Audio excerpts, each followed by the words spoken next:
What is up, everybody? I'm George Mossey. Please say hello to my co-host, DeeDee. So, Seeking Brother Husband Season 1, Episode 3 has aired. Now, there's a lot to talk about. So, we checked in with Chara, Patrick, and Noble, and we found out that Chara is ready to have a baby, right? Like, Chara's ready to have a baby, and we found out that Patrick is not ready to have a baby. He already has 5 kids, and they age in different ages from 25 to 35, I believe he said. So I'm assuming one of those is a stepchild because I think he's only 47. So those numbers weren't really adding up. I was like, that doesn't seem right. So maybe he has some stepkids as well. But he's not ready to start a family, but Shara is ready to start a family. And it's not going to be with Noble because unfortunately there is a sickle cell trait that they both share, because that would have been her first option.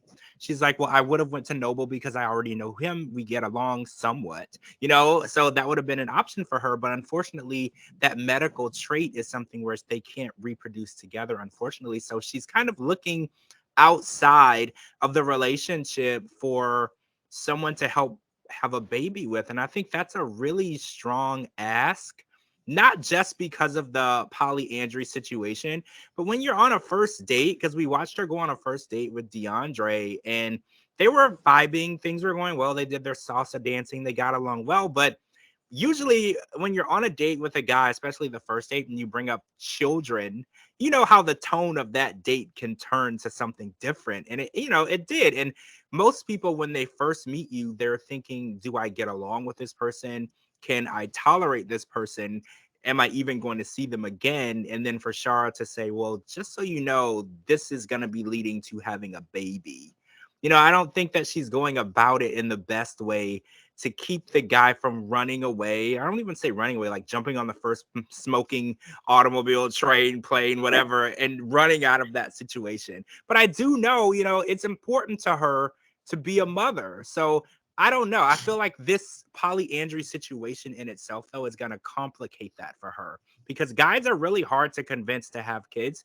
But then you're going to try to convince them to have a kid and bring it into a polyandry situation and then be okay with Patrick and possibly Noble and all these other factors. So I don't know. How do you feel about Shara being ready to experience motherhood at this point?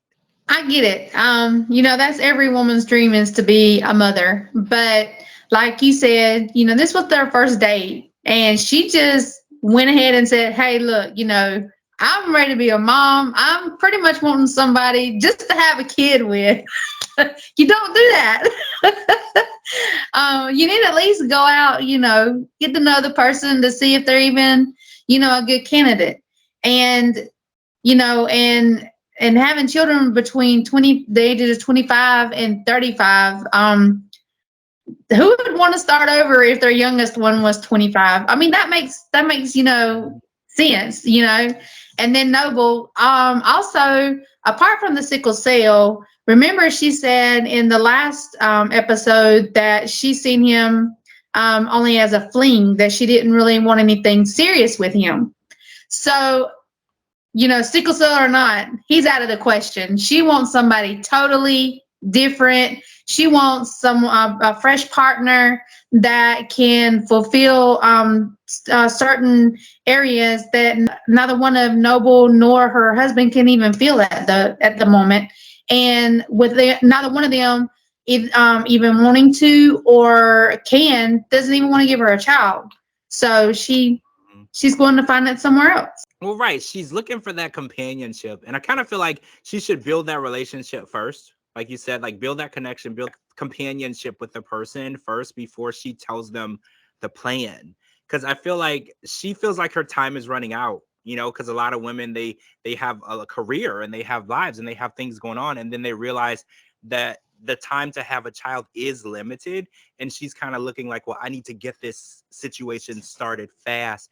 And it's like, I understand that, but I also feel like men are super scared of everything. Like they're scared of commitment, they're scared of kids, they're scared of everything. Like you try to get a man to move to a different house, he's scared. You get him to change careers, he's scared. Like men are scared of everything. So I feel like in order to get a guy to agree to all of this, she might need to tone it down a little bit, and maybe let him adjust to the lifestyle, the polyandry lifestyle, and that dynamic of it before she starts adding in anything else. Because again, this is a lot to accept and a lot to take on. And like you said, she deserves to be a mother. Every woman deserves that, and I want her to have that. But I don't know. I feel like in Patrick's situation, I agree with you 100%. Like he said, I'm an empty nester. You know, I want to keep the nest empty. I want to be free. And once you've raised 5 kids, you know, he has 5 kids. It's like, do you really want to backslide and backtrack and start over with a baby? Like, I understand that. Like at his point in his life, it's vacations, drinks, laying on the beach, you know, spur of the moment trips. Like those are the things that he has earned. You know, after raising 5 kids, he has earned that freedom and that just being able to do whatever he wants when he wants. And then his kids are grown. Then when they call him and they want to see him, he can go and see them. They can come and see him. It's such a more relaxed relationship. I know a lot of people say you become friends with your parents after you grow up, and that's probably how he feels. They're his kids, but they're also his friends. But like going backwards, that child is going to depend on him for so much more, and it's really going to change the dynamic of their polyandry situation. Adding a child, because we haven't really seen anyone on the show so far has added a child to this dynamic. So, or it at least hasn't been filmed, but I know that that's going to make things a little different. It's going to add a little stress and complication to it. Exactly, exactly. And also, you know, bringing a child into a relationship where there's one mom and then there's 3 or more dads. I mean, just imagine how complicated that would be for the child to even understand or recollect. Well, you know, what kind of lifestyle, you know, or you live in, what kind of lifestyle did you put me in? So yeah, it would be very, you know, complicated, Yeah, you know, for the child.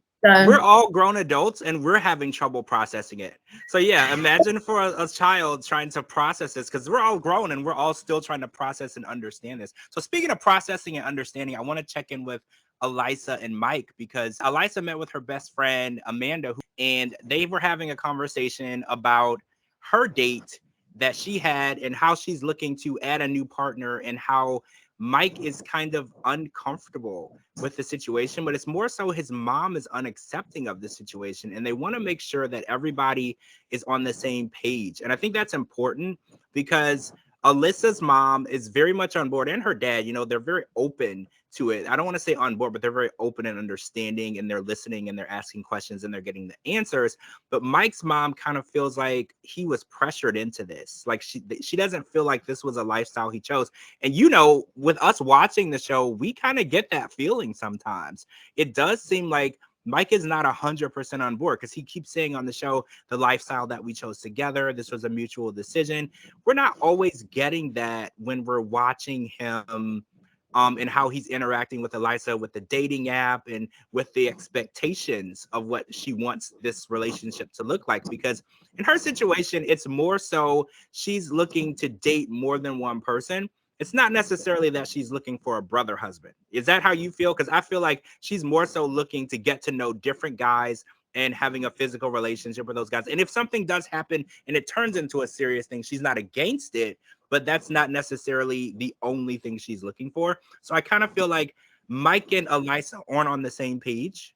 And I do feel like before they get his mom involved and try to get her on board, they should probably get on the same page. Because the first thing I thought in my mind was when Mike was saying he wanted his mom to have those time to get answers, I was like, what if deep down Mike wants his mom to ask the hard questions because he doesn't feel comfortable asking Alyssa the questions himself? Did you get that feeling too?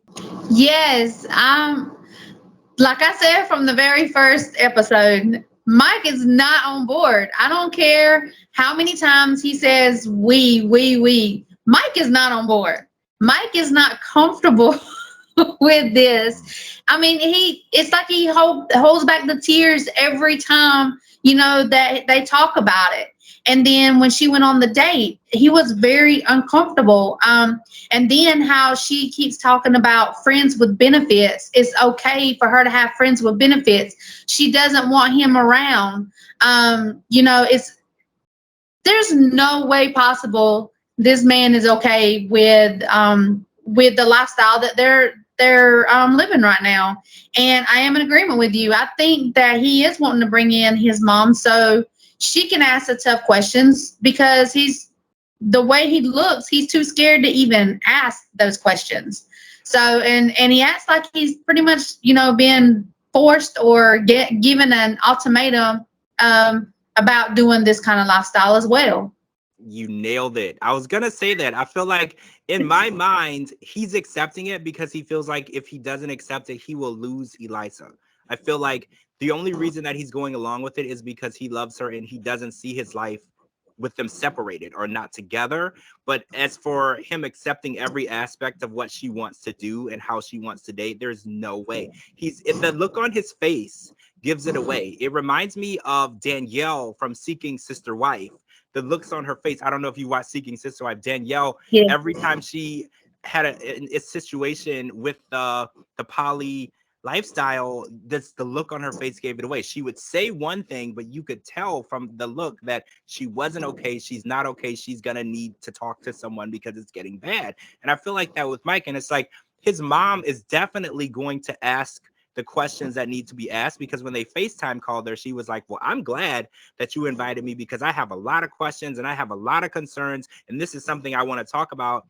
And I feel like Mike is counting on that. And I wish that he felt more so that he had a voice in this relationship. I feel like he doesn't feel like he has a voice. He doesn't feel like he's going to be heard. And no relationship can work that way. I know that some people think they're gender roles and dominant and submissive. None of that matters. It's all about communication and listening and understanding each other. And I really feel like Mike feels like he's not being heard and listened to. And until he gets that voice, he's a non-willing participant in this marriage. I feel like he's participating, but it's not really willingly. He's just going along with it. I get the same vibe. I mean, I feel so sorry for him, because I was like, be honest. I mean, just tell the truth. You're not okay with it. Get a backbone. Just tell her, look, I'm not okay with this, But at the same time, if he doesn't get a backbone, and if he doesn't speak out, if he doesn't have his own voice, then the only other option he has is lean on his mom, and she's going to be the backbone he needs and the voice, he needs to have. So this is a couple that has really got my attention. This is one of them episodes where it's going to be the oil in the water. It's going to be an explosion. Yes. Yeah, because I'm pretty sure I could tell the look on Mike's mom's face that when they meet up, she's going in it with a vengeance. So I can't wait till next week. So I can't wait. I know that she's gonna interrogate Elisa. Oh yeah. She's gonna want to know why her son isn't enough. And and I feel deep down Mike is looking forward to it. He wants someone to stand up for him in this situation. And this might be what is a turning point for him. And I feel like Elisa's not going to change the way she feels. So this might be the opening of the eyes and the come to Jesus moment for Mike, where he realizes that maybe this relationship of them together as a married couple has run its course. And it's going to be difficult to accept, because when she cheated on him before, the last thing in his mind was leaving and not being with her. So even if he does realize that, it's going to be hard for him to accept that, because that's not a life that he envisioned for himself. So like you said, we are watching. Our eyes are on Mike, Elisa, and the parents for this trip.